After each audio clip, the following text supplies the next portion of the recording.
నమస్తే. ఇన్నాళ్ళు నన్ను సపోర్ట్ చేస్తూ, ఎంకరేజ్ చేస్తూ మీ ప్రేమని నాకు అందిస్తున్న ప్రతి ఒక్కరికి కృతజ్ఞతలు. అలాగే ఈ వీడియో కూడా ఖచ్చితంగా మీకు ఉపయోగపడుతుంది. లైక్, షేర్ అండ్ సబ్స్క్రైబ్ చేసి మీ సపోర్ట్‌ని నాకు అందించండి. అలాగే ఈ వీడియో పట్ల మీకున్న అభిప్రాయాన్ని కామెంట్ సెక్షన్‌లో కామెంట్ చేసి తెలియజేయండి. ఇప్పుడు వీడియోని చూద్దాం. నమస్తే. Welcome to our channel. నేను పద్మిని. ప్రస్తుతంతో పాటు ప్రముఖ ఆధ్యాత్మికవేత్త, ప్రముఖ న్యూమరాలజిస్ట్, లక్ష్మీ నరసింహస్వామి ఉపాసకురాలు శ్రీమతి స్రవంతి గారు మనతో పాటు ఉన్నారు. మాట్లాడదాం. నమస్తే అక్క. నమస్తే పద్మిని. అక్క, చాలా మందిని కూడా ఈ షుగర్ వ్యాధి ఎలా అయితే ఇబ్బంది పెడుతుందో, బీపీ కూడా అలానే ఇబ్బంది పెడుతుంది. మరి బీపీతో అది హై బీపీ అయినా, లో బీపీ అయినా ఇబ్బంది పడేవాళ్ళు ఎట్లా దాని నుంచి బయటపడొచ్చు? బయటపడటం అంటే ఉందా? మార్గం ఏదైనా ఉంటుందా? అంటే ఆహ్, ఒక్కొక్కసారి ఒక్కొక్కటి ఇవి నార్మలే అని చెప్తూ ఉంటారు. అంటే దాన్ని రీడింగ్స్ ఏవైతే ఉంటాయో అప్పుడప్పుడు మారుతూ ఉంటాయి. డాక్టర్స్ చెప్తారు, అబ్బాయి ఇప్పటి నుంచి ఇది నార్మల్ అని. అంటే ఇన్నాళ్ళు ఇది నార్మల్ కాదు అని పడిన టెన్షను దానికి ఏం సమాధానం లేదు. అది నార్మల్ కాదు అని మింగిన మందులు ఎడిపోయినాయి తెలీదు. సరే, whatever it is, high BP or low BP, whatever it is, దీని నుంచి బయటపడాలంటే ఏం చేయాలక్క? మీకు హై బీపీ ఒకసారి నోట్ అయిన వెంటనే డాక్టర్ దగ్గరికి వెళ్ళిన తర్వాత ఒక 1 వీక్ చూద్దామండి అని తర్వాత కూడా చూసిన తర్వాత ఇంక అది హై బీపీ అని కన్ఫర్మ్ చేసుకున్న తర్వాత మెడిసిన్స్ ఇస్తారు. ఒక్కసారి మెడిసిన్ వాడడం స్టార్ట్ చేసిన తర్వాత మాత్రం మానకూడదు పద్మిని. కంపల్సరీ వేసుకోవాలి. ఇప్పుడు what is the normal readings? 120/80 normal Padmini. ఎవరేదో కొంచెం చాలా మంది చెప్తూ ఉంటారు 130/80 is ఉండొచ్చు, also ఏం normal. పర్వాలేదు అని అంటారు. కానీ గుర్తుపెట్టుకోండి, కింద మాత్రం ఎటువంటి పరిస్థితుల్లోనూ పెరగకూడదు.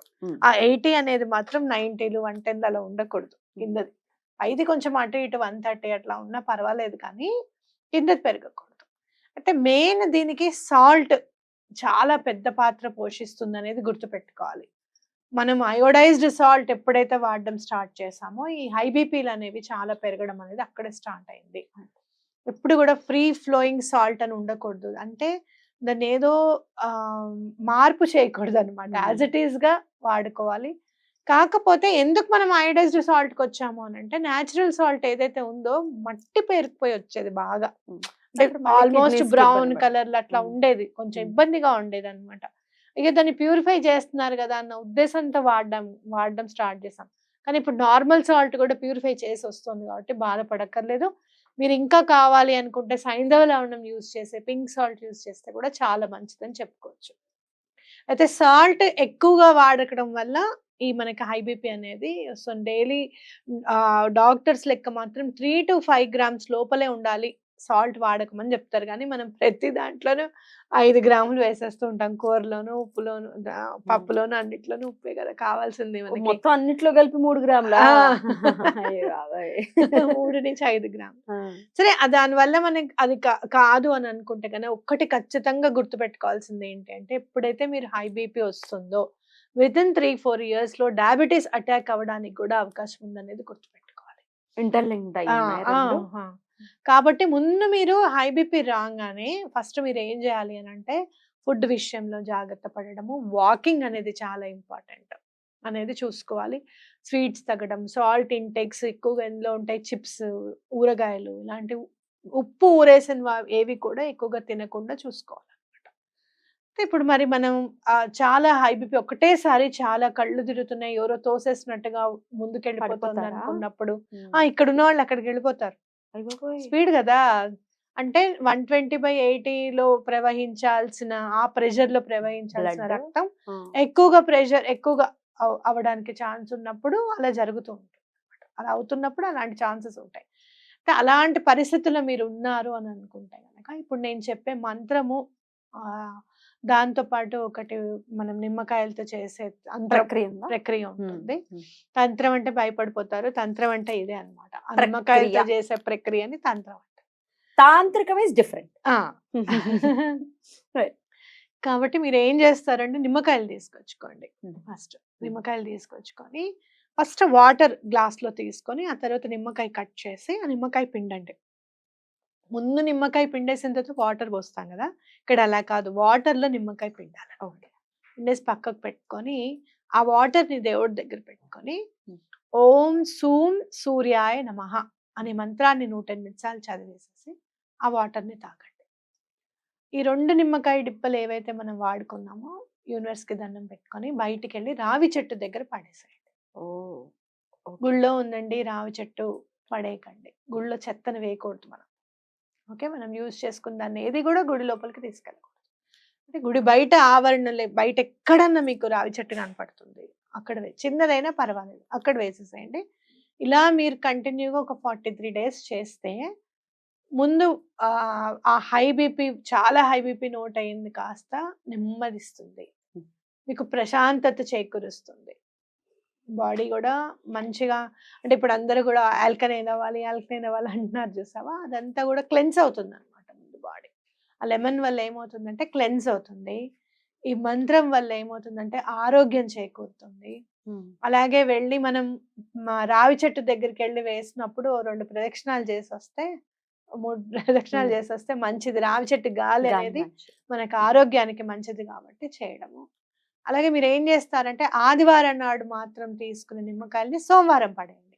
ఆదివారం నాడు చెట్టును ముట్టుకోకూడదు, చెట్టు దగ్గరికి వెళ్ళకుండా ఉండడం అనేది ఇంపార్టెంట్ గా చూడాలి. అంటే రావి చెట్టు, ఏ చెట్టు అయినా? రావి చెట్టు. ఇది రావి చెట్టు దగ్గరే చెయ్యాలి కాబట్టి ఆదివారం నాడు రావి చెట్టును ముట్టుకోం మనం, అసలు దగ్గరికి కూడా వెళ్ళకుండా ఉండడం అనేది అదే, గాలి కూడా తగలద్దు అని. కాబట్టి ఆదివారం నాడు ఎటువంటి పరిస్థితుల్లో వెళ్ళదు. శనివారం నాడు ఇంకో 2 ప్రదక్షిణలు ఎక్కువ చేయండి, చాలా ఇష్టం శని భగవానుడికి రావి చెట్టు అంటే. కాబట్టి అక్కడ 2 ప్రదక్షిణాలు ఎక్కువ చేస్తే మంచిది. లేదు మనకి ఎట్లాగ మీకు వాకింగ్ కావాలి, ప్రదక్షిణ చేసే ఇది ఉంది, వాకింగ్ కూడా చేయమని చెప్తున్నారు కదా, అలాగే 108 54 లెక్క పెట్టుకొని చేశారనుకో వాకింగ్ అవుతుంది, ఆరోగ్యం చేకూరుతుంది, గాలి పీల్చినట్టు అవుతుంది, ఇవన్నీ అవుతాయి అన్నమాట.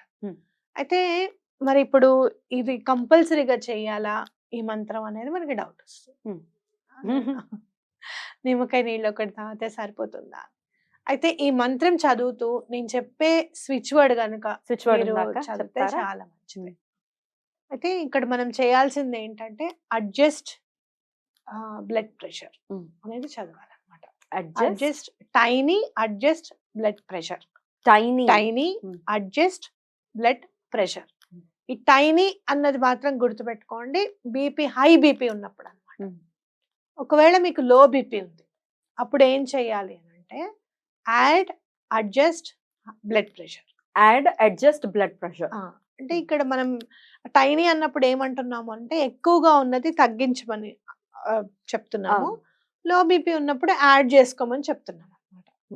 మరి లో బీపీ ఉన్నప్పుడు సాల్ట్ వేసుకొని అంటారు కదా, అది కూడా ఎక్కువగా వేసుకోకుండా ఉండడం మంచిది. ఆ సాల్ట్స్ ని న్యాచురల్ గా ఎక్కడైనా దొరుకుతుందేమో అనేది చూసుకోవాలి. అంటే మీరు న్యాచురల్ వాటిల్లో లో బీపీని కంట్రోల్ చేయగలిగేది కిస్మిస్. ఒక 5-6 కిస్మిస్లు నానేసేసుకొని నైట్ పూట మార్నింగ్ లేవంగానే కొంచెం ఆ వాటర్ పడేసేసి కొంచెం చేత్తోనే ఇలా గట్టిగా నలిపేసేసుకుంటే అవి మళ్ళీ కిస్మిస్ వాటర్ అవుతుంది. కొంచెం నానబెట్టే నీళ్ళు పారబోయడం, తర్వాత ఇంకొన్ని నీళ్లు పోసుకొని చేత్తో ఇలా అనుకొని అవి తాగేస్తే గనక, అంటే అంతకుముందే షుగర్ లేకుండా ఉండడం అనేది చూసుకోవాలి. షుగర్ ఉంటే మళ్ళీ ఇది పనిచేయదు. కానీ ఒకవేళ షుగర్ లేకపోతే మాత్రం నేను చాలా మందికి చెప్పడం జరిగింది, చాలా మంది లో బీపీ నుంచి బయటకు వచ్చిన వాళ్ళు ఉన్నారు. Low BP is even more dangerous అని అంటారు కదా. హై బీపీ కూడా డేంజరస్. లో బీపీ ఏంటంటే కళ్ళు తిరిగి పడిపోతారు కదా, ఎక్కడ పడిపోతారు, దెబ్బలు తగలడానికి దానికి అవకాశం ఉంటుంది. కాబట్టి హై బీపీ ఏంటంటే స్ట్రోక్స్ రావడానికి దానికి అవకాశం ఉంటుంది. కాబట్టి కష్టమే. వీటన్నిటికీ మూల కారణం బేస్మెంట్ ఏంటి అంటే వాకింగ్. ఒక్కరోజు 1 కిలోమీటర్ నడవడం అనేది స్టార్ట్ చేయండి. ఏమంటే మాకు ఇవన్నీ ఏమి లేవు అని అనుకుంటే గనక మీరు 40sకి వస్తున్నారు అంటే మాత్రం ఖచ్చితంగా వాకింగ్ అనేది స్టార్ట్ చేయాలి. అది గుర్తుపెట్టుకోవాలి. ఏం లేదు మాకు అంటే ఫుల్ ఇమ్యూనిటీ బి అనుకుంటూ రోజు వాక్ చేయండి. ఫుల్ ఇమ్యూనిటీ బి అన్నిటికీ ఆన్సర్ ఇది. ఎందుకంటే మనలో చాలా స్ట్రెస్ పడేవాళ్ళు, ఇప్పుడు 10th క్లాస్ అప్పటి నుంచే స్ట్రెస్ స్టార్ట్ అయిపోతుంది. 9th నుంచే. 9th వచ్చింది అంటే పిల్లల్ని అంటూనే ఉంటాం నెక్స్ట్ ఇయర్ 10th అని. ఏమైంది అయితే దిక్కుమాల 10th, ఆ తర్వాత ఇంటర్, అదే కదా, ఆ తర్వాత డిగ్రీ, దరిద్రం కూడా ఉద్యోగాలు. ఏది తప్పుతుంది? మీరు అన్నది 100% కరెక్ట్. స్ట్రెస్ ఇవ్వడం తప్ప ఏం లేదు. స్ట్రెస్ ఎంతసేపు స్ట్రెస్, అందులో కాంపిటీషన్ వల్ల, అలాగే కంపారిజన్ వల్ల. కాంపిటీషన్ హెల్దీ కాంపిటీషన్ అయితే okay, but it is not competition, it is always comparison. How we're leading a life. పక్క వాళ్ళని చూసి వాళ్ళలాగా వాళ్ళు కారు కొనుక్కున్నారబ్బా మనం కూడా కారు కొనుక్కుందామా, అది ఎంత ఈఎంఐ కట్టాలి, రేపు పొద్దున మనం కట్టగలుగుతామా లేదా, ఇవన్నీ అవసరం లేదు మనకి. వాళ్ళు కారు కొనుక్కున్నారు, మనం కూడా కారు కొనుక్కున్నాం. వీళ్ళకి బుద్ధి చెప్పాలి. మన ఇంటి ముందు కూడా కారు ఉంటే అప్పుడు తెలిసొస్తుంది వాడికి అని మనం అనుకుంటాం. కానీ అది వాడికి కాదు, మనకి తెలిసొస్తుంది. అప్పు నిజంగా. తీర్చేసరికి. చాలా ఇబ్బంది పడాల్సొస్తుంది. కాబట్టి ప్రతీది ప్రణాళిక వేసుకొని చేస్తే గనక, మీరు ఫైనాన్షియల్ కానివ్వండి, హెల్త్ పరంగానే కానివ్వండి, ఇంకేమన్నా కానివ్వండి, ప్రతీది ఒక ప్లాన్ అనేది ఉండాలి. ఈ మధ్య నేను నేర్చుకున్నది ప్లాన్ ఏ, ప్లాన్ బి. 2 ఉంటున్నాయా? 2 ఉండాలి. ప్లాన్ ఏ కుదరలేదు. నెక్స్ట్ ఏంటి? ప్లాన్ బి ఏం చేయాలి అనేది కూడా మనం చూసుకోవాలన్నమాట. రైట్. అదే. రైట్ అక్క. చాలా బ్యూటిఫుల్‌గా ఎక్స్‌ప్లెయిన్ చేశారు. హై బీపీతో కానీ, లో బీపీతో కానీ ఇబ్బంది పడుతున్న వాళ్ళు స్విచ్ వర్డ్స్ రూపంలో గానీ, లేకపోతే మంత్రము, అలాగే ప్రక్రియ. ఇప్పుడు లో బీపీ ఉన్న వాళ్ళు కూడా ఈ నిమ్మకాయ నీళ్ళు ఆ! తాగాలా? క్లెన్సింగ్‌కి అదే ఇంపార్టెంట్. యాహ్! అసలు ఈ మంత్రానికి కూడా నిమ్మకాయ నీళ్ళు ఉండాలని చెప్పడం జరిగింది. లో బీపీకి కూడా ఇదే. లో ఓం సూం. బీపీకి కూడా ఇదే. హ్మ్. ఓం సం సూర్యాయ నమః అని చదువుకోవాలి. పరగడపన తాగాలా అక్క వాటర్? పూజ చేసుకుంటాం కదా! హా! ఏం తినకుండానే కదా మనం పూజ చేసుకునేది కాబట్టి, పొద్దున పూట ఏమన్నా మీరు కాఫీ, టీలు అలవాటు ఉంటే గనక, అది కొన్నాళ్ళు మానేయడం బెటర్. హ్మ్. మీరు ఎప్పుడైతే కాఫీ, టీ మానేస్తారో, బాడీ తనని తాను క్లెన్స్ చేసుకోవడం అనేది స్టార్ట్ చేస్తదనమాట. వాటర్ ఎక్కువగా తీసుకోవడం, చేయడం అనేది మనం మర్చిపోతాం. 2 గ్లాసులు నీళ్ళు తాగడం అనేది చాలా పెద్ద టాస్క్. ఎండాకాలంలో తాగుతామేమో గానీ, ఎటువంటి పరిస్థితుల్లోనూ వర్షాకాలం. వర్షాకాలము, చలికాలం అసలు వాటర్ మీద దృష్టి వెళ్ళదు మనకి. ఒంటెల్లానే ఉంటాం అది. నీళ్లు తాగకుండా. అందుకని. రైట్. కాబట్టి జాగ్రత్తగా చూసుకోవడము. అలాగే ఇప్పుడు నేను చెప్పిన స్విచ్ వర్డ్స్ కూడా మీరు తల కింద గూడా రాసి పెట్టుకోవడం వల్ల గూడా చాలా మంచిది. పిల్లో మీద రాసేసుకోవచ్చా? పిల్లో హ్మ్. పిల్లో పేపర్ మీద రాసి పిల్లో కింద ఓహ్! పెట్టుకోవడం అనేది ఓకే. ఇంపార్టెంట్. చాలా మంది అంటారు, ఇది వాడితే సరిపోతుందా? మందులేం వేసుకోవద్దా అని. నేను చెప్తాను దవా, దువా 2 ఉండాలి. Well said. మందు. ఎందుకంటే మనం ఏదైతే మందు వేసుకుంటున్నామో అది గూడా మేనిఫెస్ట్ చేసుకుంటూ మనకు తగ్గుతుంది దీనివల్ల అని చెప్పి వేసుకుంటే గూడా, అది గూడా చాలా పనిచేస్తుంది. మందు రూపంలోనే విష్ణు భగవానుడు ధన్వంతరి రూపంలో ఉన్నారని గుర్తుపెట్టుకొని, అది గూడా పూజలో ఒక భాగమే అనుకొని వేసుకోవాలి. రైట్. గుడ్. మనం 2 రోజులు వేసుకొని తగ్గించితే మూడో రోజు మానేస్తాం. చాలా మందికుంది ఈ అలవాటు.